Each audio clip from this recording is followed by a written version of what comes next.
Jeeva today பார்வையாளர்களுக்கு வணக்கம். இன்றைய நேர்காணலில் திராவிட வெற்றி கழகத்தினுடைய முதன்மை செயலாளர், திராவிட இயக்க பரப்புரை பேச்சாளர் வல்லம் பசீர் அவர்கள். தோழர் வணக்கம். வணக்கம்.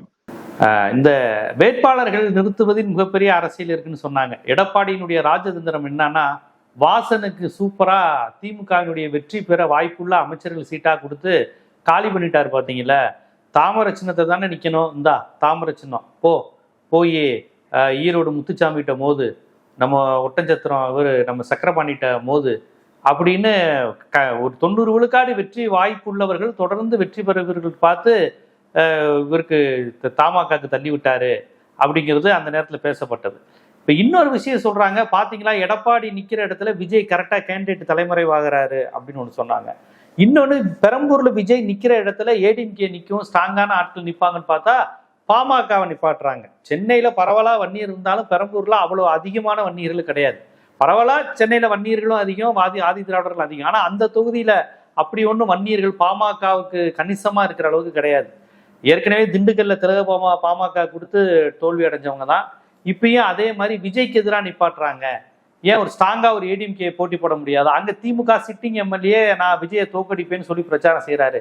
இவங்க பாவம் போல திலக பாபா மாதிரி ஆட்களை தள்ளி விடுறாங்க அப்படிங்கிற விமர்சனம் வந்தது. இப்ப அதன் தொடர்ச்சியா ஒண்ணு வந்திருக்கு.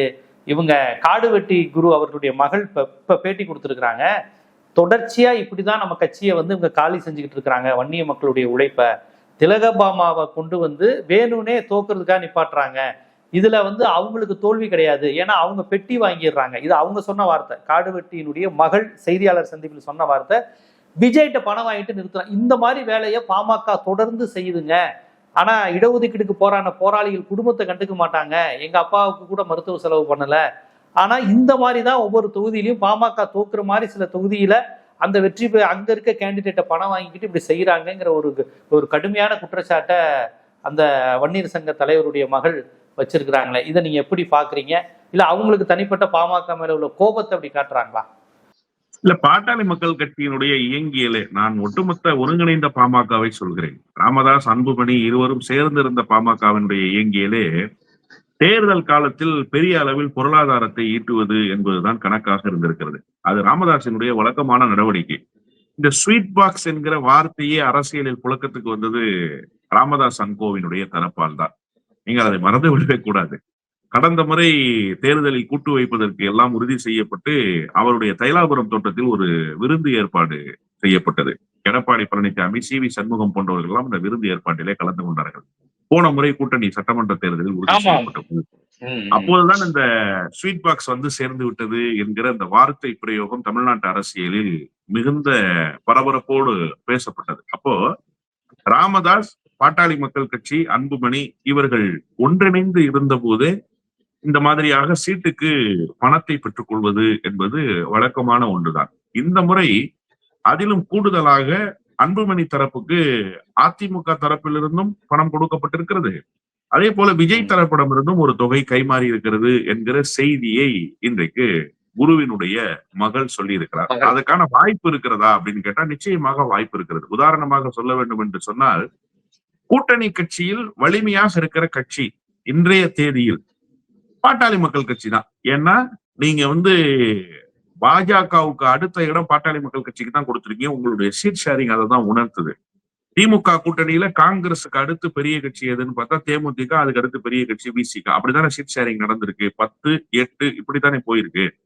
அப்ப அங்க பாஜகவுக்கு அடுத்த இடம் யாருக்கு கொடுத்திருக்கிறாங்கன்னா பாட்டாளி மக்கள் கட்சிக்கு கொடுத்திருக்காங்க.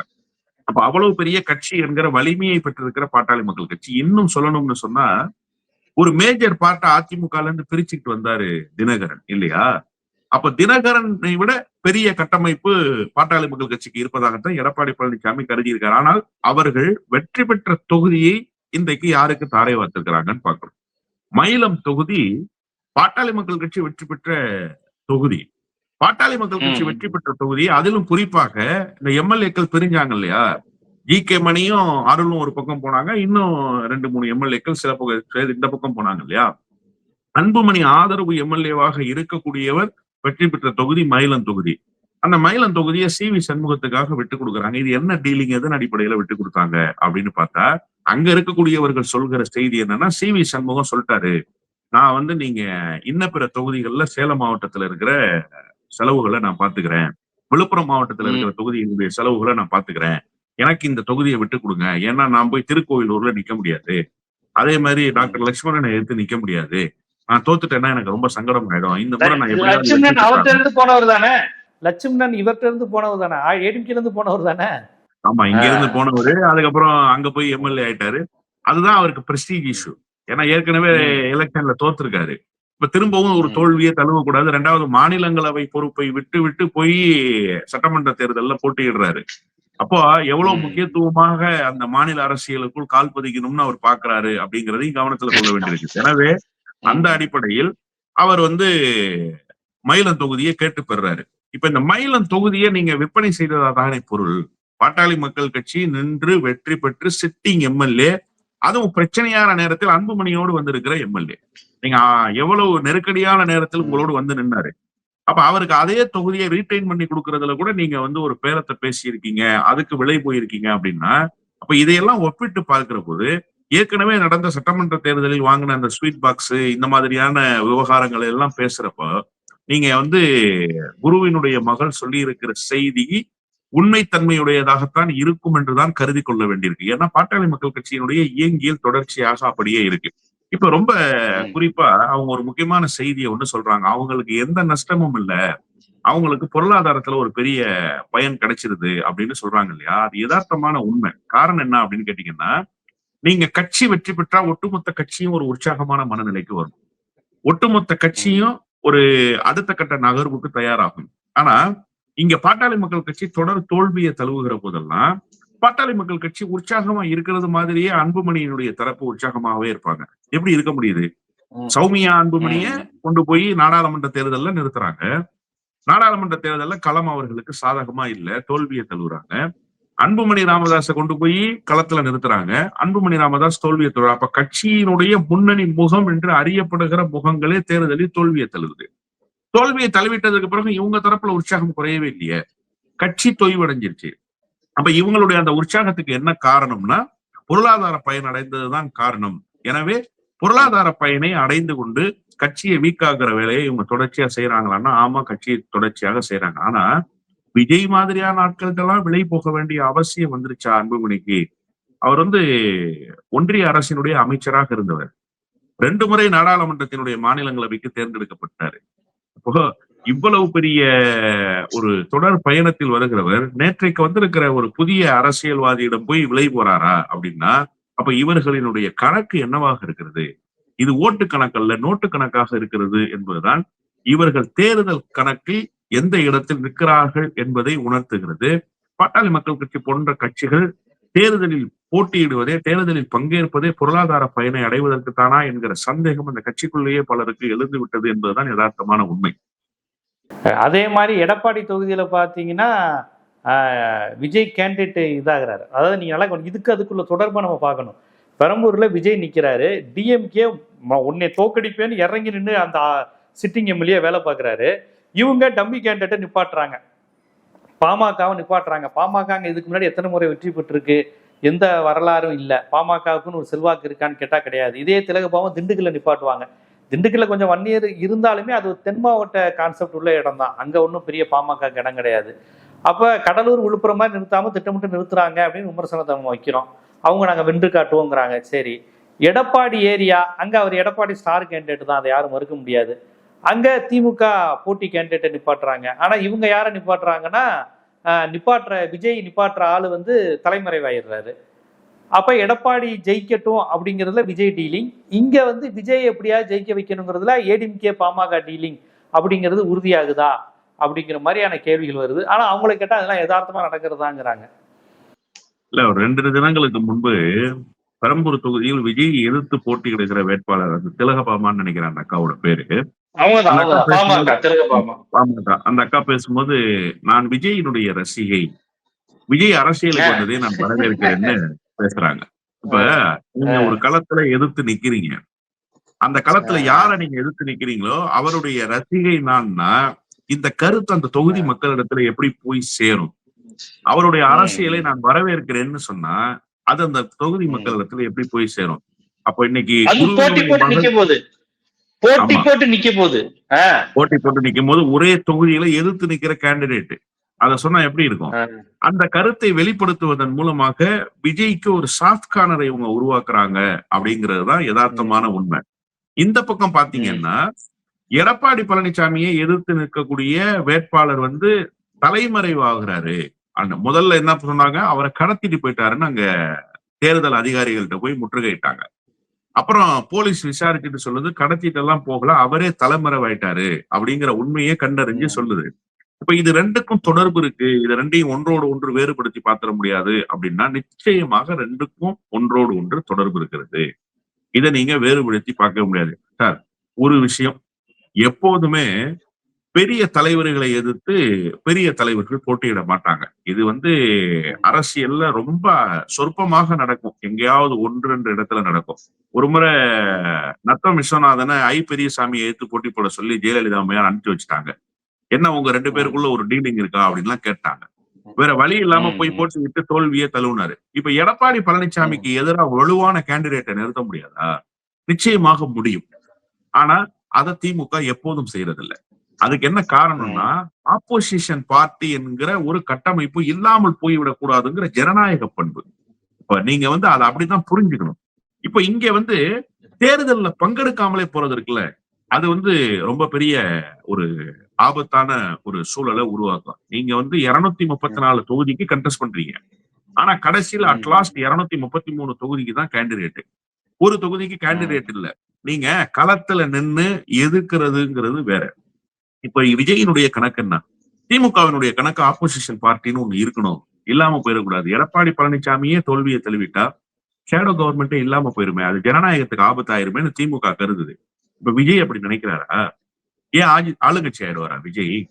அப்ப விஜய் 234 தொகுதிகளும் வலிமை ஏன்? அப்ப நீங்க வந்து இந்த ஜனநாயக பூர்வமான சிந்தனை உங்களுக்கு வந்துருச்சுன்னு சொன்னா, ஏன் நீங்க வந்து அண்ணன் மு க ஸ்டாலினுக்கு அதை செய்யல? ஏன் உதயநிதி ஸ்டாலினுக்கு நீங்க அதை செய்யல? அப்ப எல்லாரையும் நீங்க எதிர்க்க மாட்டேன், அவங்களுக்கும் ஜனநாயகத்துல ஒரு பங்களிப்பு இருக்கணும் அப்படின்னு தானே நீங்க நினைக்கணும். நீங்க அப்படி நினைக்கலையே. எடப்பாடி பழனிசாமிக்கு மட்டும் நீங்க வந்து அந்த உரிமையை, ஏகபோக உரிமையை தார்மீக அடிப்படையில் கொடுக்குறீங்க அப்படின்னா, அப்போ உங்க 2 பேருக்குள்ளாக நடந்தது என்ன அப்படிங்கிற கேள்வி ஒண்ணு இருக்கு. விஜய் தொடர்ச்சியாகவே அதிமுக தரப்பினுடைய கரிசனத்தை பெற்று வருவராகவே வெளிப்படுறாரு. அதே மாதிரி விஜய் விமர்சனத்தை வைக்கிறப்பெல்லாம் அதிமுக தரப்பும் ஒரு கடுமையான விமர்சனத்தை எதிர்த்து வைக்கிறது மாதிரியே இருந்தாலுமே கூட, அதிமுக பெரிய எதிர்வினை எல்லாம் விஜய்க்கு எதிராக ஆற்றலையே. எங்க பெரிய எதிர்வினை ஆற்றுனாங்க? இப்போ முதலமைச்சர் மீது கொரோனாவுல நீங்க போய் சேர்ந்திருப்பீங்கிற அளவுக்கான கீழ்த்தரமான விமர்சனத்தை எல்லாம் வச்சுட்டாரு எடப்பாடி பழனிசாமி. சீமான் தான் சொன்னாரு, நடுரோட்ல நின்றாத லாரி அடிச்சு செத்து போயிடுவேன்னு சொன்னாரு விஜயை பார்த்து. ஆனா எந்த விதமான காத்திரமான விமர்சனத்தையும் விஜய் மீது வைக்காமல், விஜய் குறித்து பெரிதாக எடப்பாடி பழனிசாமி பேசாமலேயே கடந்து போனார். அப்போ இதெல்லாம் நீங்கள் ஒப்பிட்டு பார்க்கிறப்போ விஜய்க்கும் அதிமுகவுக்கும் ஏதோ ஒரு வகையில் ஒரு உறவு இருக்கு. இது வந்து போஸ்ட் எலெக்ஷன்ல ஒரு இதை வந்து அலைன்ஸை வந்து உருவாக்குறதுக்கான முயற்சியாக கூட இருக்கலாம் அப்படிங்கிற சந்தேகத்தை வலுவாக எழுப்பத்தானே செய்யும்.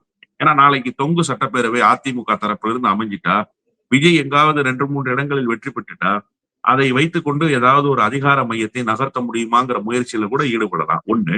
2வது, திமுகவை வீழ்த்துவதற்கு இவர்கள் 2 பேரும் கரம் கோர்ப்பாங்களான்னா 100 விழுக்காடு கரம் கோர்ப்பார்கள். கரம் கோர்ப்பதற்கான எல்லா சூழல்களும் உருவாகும். இப்ப நீங்க நல்லா ஒரே ஒரு விஷயத்த புரிஞ்சுக்கங்க. அதிமுக விஜயோடு கூட்டு வைக்க தயாராக இருந்துச்சு. விஜய் அதிமுகவோடு கூட்டு வைக்க தயாரா இருந்தாரு. கடைசியாக வந்த சிபிஐ சம்மன், சிபிஐ வைத்து நெருக்கடி கொடுத்த பாரதிய ஜனதா கட்சியினுடைய முயற்சி, இவை வெற்றி பெற்றிருக்கு. பாரதிய ஜனதா கட்சி என்ன நினைக்குதுன்னா, நாம தான் பெரிய கட்சி என்கிற அந்த கட்டமைப்பில் அதிமுகவை நடத்தணும், அதிமுக வெற்றி பெற்றக்கூடாது அப்படின்றதுதான் பாரதிய ஜனதா கட்சியினுடைய கணக்கு. அதிமுக வெற்றி பெற்றால் அதிமுக மீண்டும் இன்னொரு அடுத்த 5 ஆண்டு 10 ஆண்டு கால பயணத்துக்கு அது தயாராகும். அந்த பயணத்துக்கு அது தயாராக கூடாது.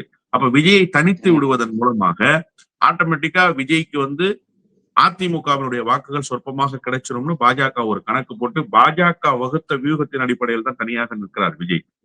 ஒண்ணு பிஜேபி எல்லாம் எதிர்க்கலாம். அப்படி பிஜேபி எதிர்க்கிறதா இருந்தா, நேற்றைக்கு பேசும்போது கூட ஜனநாயகன் படம் குறித்து பேசும்போது தடுத்தவர்கள் யார் என்று உங்களுக்கு தெரியும்.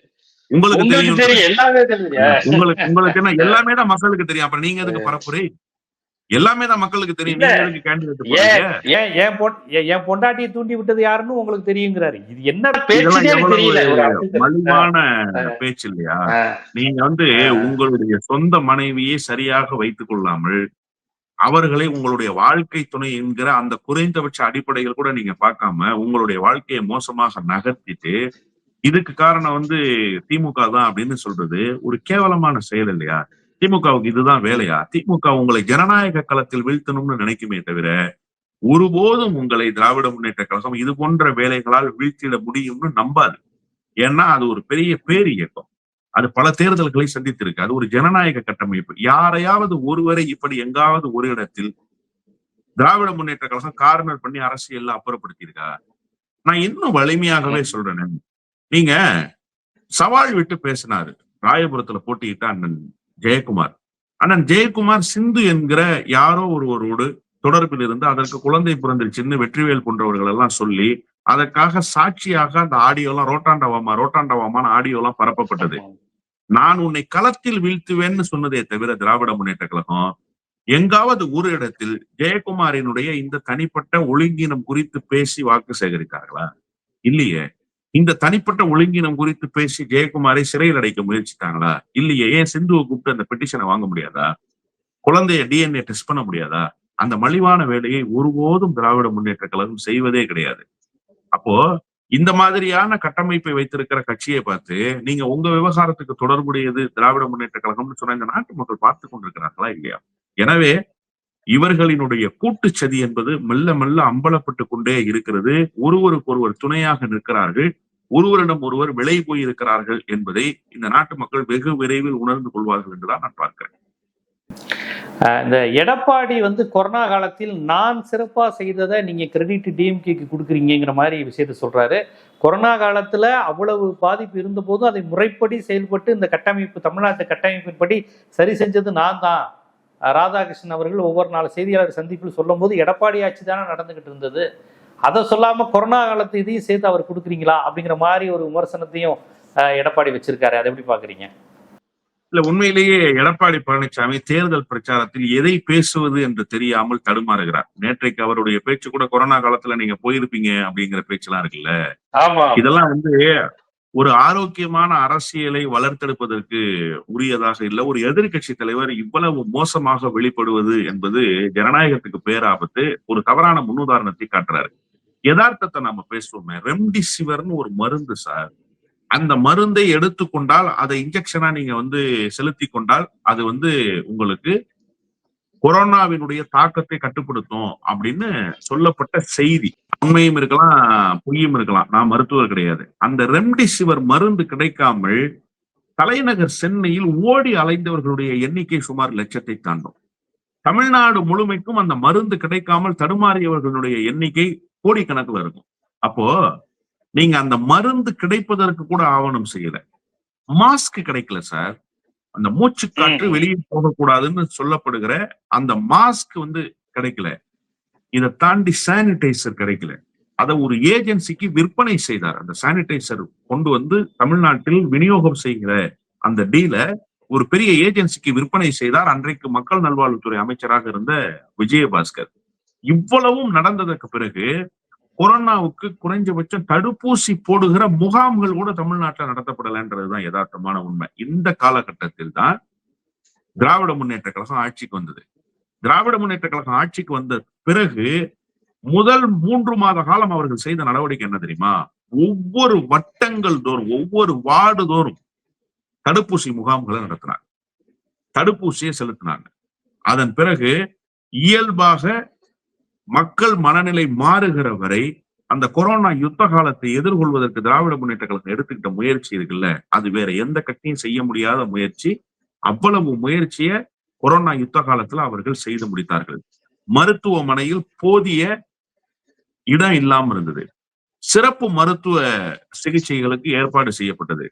கூடுதலான பெட்டு போட்டாங்க, கூடுதலான மருத்துவர்களை பணியில் அமர்த்தினாங்க, செவிலியர்களை பணியில் அமர்த்தினாங்க. இதெல்லாம் வந்து போர்க்கால அடிப்படையில் 3 மாத காலத்துல திராவிட முன்னேற்ற கழகம் செய்து முடித்த சாதனை. அதன் பிறகுதான் சார் 6 மாசம் கழிச்சு தமிழ்நாடு ரெக்கவரி ஆச்சு. கொரோனாவினுடைய டேமேஜஸ்ல இருந்து சீக்கிரம் ஏர்லி ரெக்கவரியான ஒரே நாடு எதுன்னு கேட்டா தமிழ்நாடு மட்டும்தான். அப்ப இவ்வளவையும் செய்து முடித்தவருக்கு சாதனையை சொல்லணுமா? அவருடைய சாதனை பட்டியலில் இது சேர்க்கணுமா? கொரோனா வந்தால் தான் என்ன செய்ய முடியும் என்று கைவிரித்து விட்டு உட்கார்ந்து கொண்டிருந்த எடப்பாடி பழனிசாமிக்கு இந்த கிரெடிட்டை கொடுக்கணுமா? ஆட்சியினுடைய கடைசி நாட்கள்ல நீங்க இருந்தீங்க, என்ன சார் செஞ்சிட்டு போனீங்க? தேர்தல் காலம் சார். அந்த தேர்தல் காலத்துக்கு கூட நீங்க தயாராகாமல் தான் இருந்தீர்களே தவிர, தேர்தல் காலம் மக்களை சந்திக்கணுமே, இந்த நேரத்துல கொரோனா யுத்தம் காலம் வந்துருச்சே, இந்த நேரத்துல இந்த கொரோனாவை எப்படி எதிர்கொள்றதுங்கிற அந்த வியூகத்தை கூட நீங்க வகுக்காம தான் இருந்தீங்களே தவிர, ஒரு இடத்தில் கூட கொரோனா குறித்த அந்த விழிப்புணர்வை மக்களுக்கு ஏற்படுத்துகிற முயற்சி எடுக்கல. பாடி எடுக்கிறதுக்கு வண்டி கூட அனுப்ப முடியல சார் தமிழ்நாடு அரசால. தமிழ்நாடு அரசினுடைய இடுகாடுகள், அரசுக்கு சொந்தமான இடுகாடுகள் இருக்குல்ல, அங்க கடைசி இறுதி சடங்குகளை செய்ய முடியாமல் மக்கள் தடுமாறிய காட்சியை தமிழ்நாட்டுல பார்த்தோம். அப்பா செத்து போயிட்டா மகன் தூக்கம் பண்ண பாடிய ஆள் இல்ல தூக்குறதுக்கு. தொண்டு நிறுவனங்கள் முறையாக அங்கீகரிக்கப்படல. இதை செய்வதற்கென்ற பணியாளர்கள் நியமிக்கப்படல. ஒரு எப்படி சொல்வது என்று சொன்னால், செயல்படாமல் பொம்மை அரசாங்கமாக அந்த 3-4 மாத காலமாக எடப்பாடி பழனிசாமி இருந்தார் என்றதை தமிழ்நாட்டு மக்கள் பார்த்தாங்க. தமிழ்நாட்டை சுடுகாடாக மாற்றுவதற்கு எடப்பாடி பழனிசாமி அரசு அந்த காலகட்டத்தில் முயற்சி செய்தது. நல்வாய்ப்பாக திமுக வெற்றி பெற்று அவசர சிகிச்சை பிரிவில் இருந்த தமிழ்நாட்டை மீட்டுக் கொண்டவர் தமிழ்நாட்டினுடைய முதலமைச்சர். அதெல்லாம் தமிழ்நாட்டு மக்கள் இன்னமும் நினைவுல வச்சிருக்காங்க. மக்களுக்கு மறதி இல்லை. எடப்பாடி பழனிசாமிக்கு வேண்டுமானால் மறதி இருக்கலாம். எனவே எடப்பாடி பழனிசாமி ஆரோக்கியமான கருத்துக்களை பேசுவதற்கு செய்தி இல்லாமல் இல்லாத கருத்துக்களை சொல்கிறார். பொய்யான செய்திகளை சொல்லிக் கொண்டிருக்கிறார். பார்ப்போம். இன்றைய கூட்டணி அரசியல், தேர்தல் நிலவரம், விஜய், எடப்பாடி போன்ற பல்வேறு தேர்தல் யுகங்கள், ஐடியாலஜிக்கலி நடப்பில் நடந்த வளர்ச்சி திட்டங்கள், பேரிடர் கால நடவடிக்கைகள் எல்லாவற்றிலும் அரசியல் கட்சிகள், முதலமைச்சர், எதிர்கட்சி தலைவர்களுடைய கூற்று எது உண்மை, எது இருந்ததுங்கிறத வரலாற்று பூர்வமாகவும் ஆய்வு பூர்வமாகவும் தரவுகளின் அடிப்படையிலும் ரொம்ப விரிவாக மக்களுக்கு எடுத்து வச்சிங்க. மிக்க நன்றி. நன்றி.